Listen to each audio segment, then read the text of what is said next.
Manno is well known for her work, and especially her sacred icons of endangered species, which I know she will talk about. It's burst onto the scene in such a meaningful way. So please, Angela, your time is here.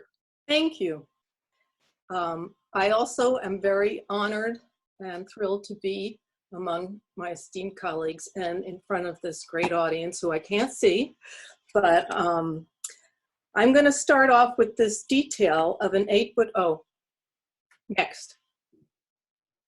So I'm going to start off with this detail of an 8-foot banner that I created in 1985 entitled Chain Reaction. It's part of my 13-piece mixed media series, Conscious Evolution, The World at One, which is now housed in the Smithsonian's Permanent Fine Art Collection. It was inspired by this quote by Teilhard that continues to guide me today.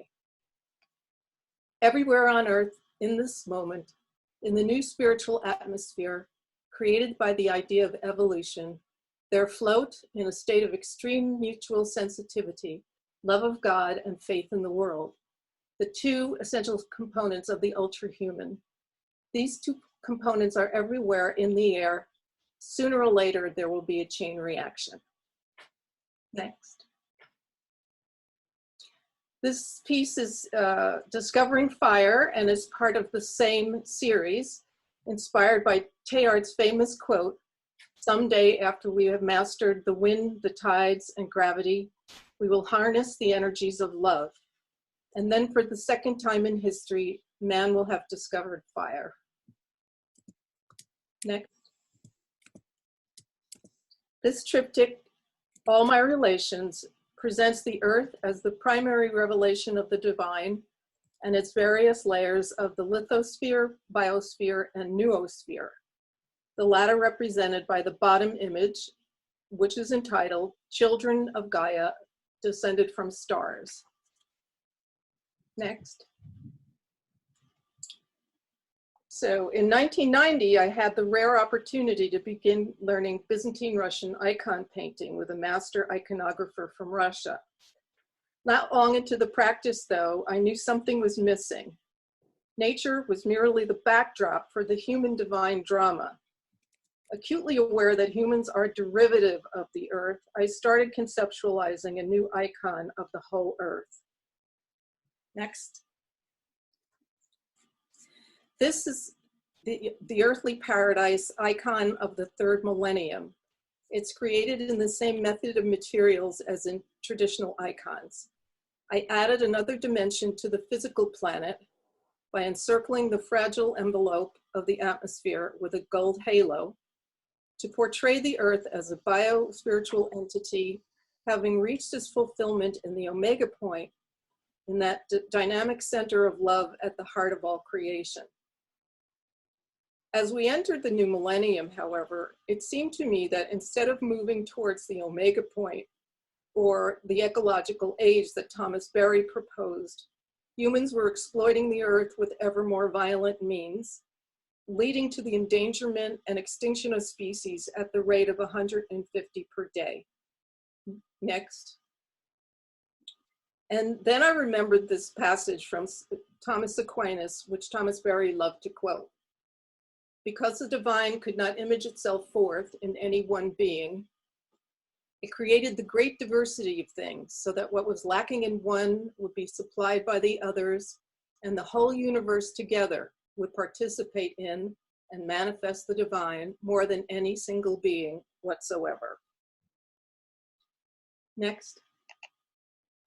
It was at this time that I initiated my project, Sacred Icons of Endangered Species, to lift up the intrinsic value of beings and to help expand our religious sensibilities to embrace all of the natural world with our love. This is an icon of the Florida panther. It is now critically endangered, with around 100 individuals left in the wild. Human encroachment and vehicle collisions are the main threats to this beautiful, majestic animal. Next. This is an icon of the loggerhead sea turtle. Sea turtles have been around since the time of the dinosaurs, about 110 million years. All of them are critically endangered. The major threats to their existence are plastics and oil spill plumes from oil spills, which they mistake for food. Drilling is occurring or being considered in critical sea turtle habitats. They are accidentally caught in commercial fishing gear, and oil on beaches pollute hatchling and nesting areas. Next. This is the critically endangered orangutan, known as people of the forest in the Malay language. Extinction in the wild is likely to occur within the next 10 years. Their recent history is heartbreaking. It is the story of losing their only home to bulldozing and burning to make ready for palm and other agricultural plantations. Poaching, hunting, and illegal logging inside protective areas remain a major threat to their survival. Next. This is the honeybee. They are severely threatened due to the use of toxic pesticides, destruction of habitat, and lack of forage due to monocultures. They have been dying off at record rates for the past decade. Without bees and other pollinators, 30% of our crops would be wiped out, but they also have intrinsic value without their use to human beings. Thank you. Next. This is the chambered nautilus, an invertebrate that's been around for 500 million years, even before the dinosaurs, and now it is endangered. The main threats are overharvesting, habitat loss, and climate change.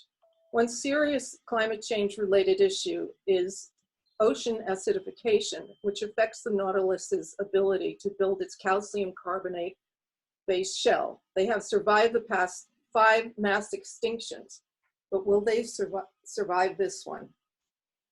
Next. This is the star cactus, one of the 93 potential victim species of the wall along the US-Mexico border. It is listed as endangered. In an age when we are losing species over 1,000 times the normal rate, we cannot afford to push any species beyond their ability to endure.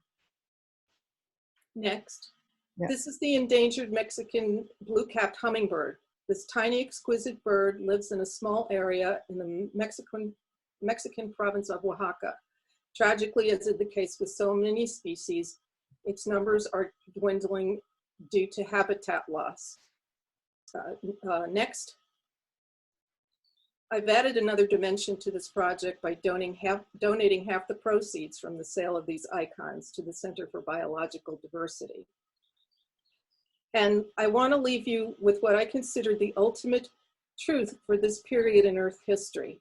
It's a quote by Thomas Berry. While the human cannot make a blade of grass, there is liable not to be a blade of grass unless it is accepted, protected, and fostered by the human. Thank you.